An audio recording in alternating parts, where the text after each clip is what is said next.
Salam hörmətli izləyicilər, hörmətli riyaziyyat müəllimləri. Bugün sizlərə MİQ və sertifikasiya imtahanına hazırlaşanlar üçün bir məhsulun tənəffüsləri mövzusuna aid 3 dənə maraqlı sualın izahını verəcəm. İzaha keçməmişdən əvvəl bu kanalımıza abunə ola bilərsiniz. Dəstək videolar üçün videolarımız davamlı olacaqdır. Abunə olmağı unutmayın. Birinci sual.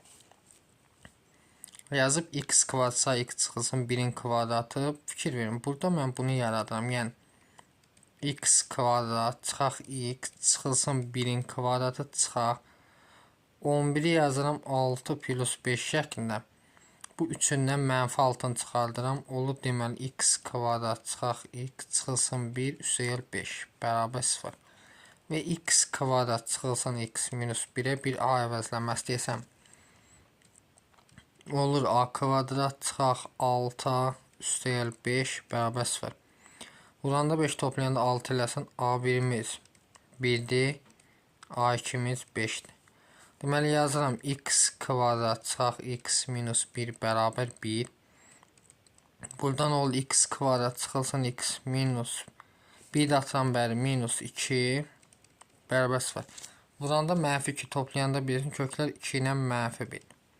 Bir də x kvadrat çıxaq x minus 1 bərabər deməli nə yazıram? Köklərdən biri 1 idi, biri 5. 5 yazıram. Buradan x kvadrat minus x minus 6 bərabər 0. Buradan da mənfi 6 toplayanda 1 eləsin. Köklər deməli 3 ilə mənfi 2 müsbətlər üstü. Biri 3'dür, biri 2. Cəmsi 5 edəcək. Y variantı.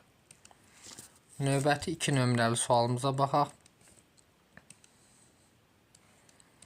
2 nömrəli sualda yazıb ki, tənliyinin kökləri x1 və x2 olarsa, ifadəsinin qiymətini tapın. Baxın, buradan 2'ni çıxarsam ortaq. İndi bir dəfə tənlikdə x1 yazaq. Nə olacaq? x1'in kvadratı çıxaq 5x1 üstəgəl 2 bərabər 0.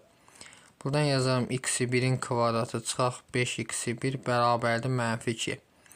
Bir dəfə də x2 yazıram. Olur x2'nin kvadratı çıxaq 5x2 üstəgəl 2 bərabər 0. Buradan x2'nin kvadratı çıxaq 5x2 bərabər nəyə? Mənfi 2. Deməli yazıram 12 bölü mənfi 2. Buradan da 2'ni çıxarsam üstəgəl 8 bölü olur deməli 2 vuraq mənfi 2. Bu da bərabər olur mənfi 6. Bu da 8'i mənfi 4'ə bölsək çıxaq 2. Edir neçə? Bir dəqiqə. Mənfi 8 eləmədi axı. Burada fikir versək bunun yeri dəyişdi. Bunun yeri dəyişsək bura çıxaq olur. Bir əlimizdə onda plus 2 olacaq. Bu da neçə? Mənfi 4. B variantı. İşarət fikir vermək lazımdır. 3'ə baxaq. Tənliyin kökləri x1 və x2'dir. x1'in kvadratı 6 x1 üstəgəl 5. Tənlikdə əvvəlcə x1 yazaq yerinə. Olur x1'in kvadratı çıxaq 6 x1 bərabər 4 yazıram. Deməli bunu nə yazacağım? 4. Bir əvvəldə x2 yazaq. Deməli x2'nin kvadratı çıxaq 6 x2 bərabər müsbət 4.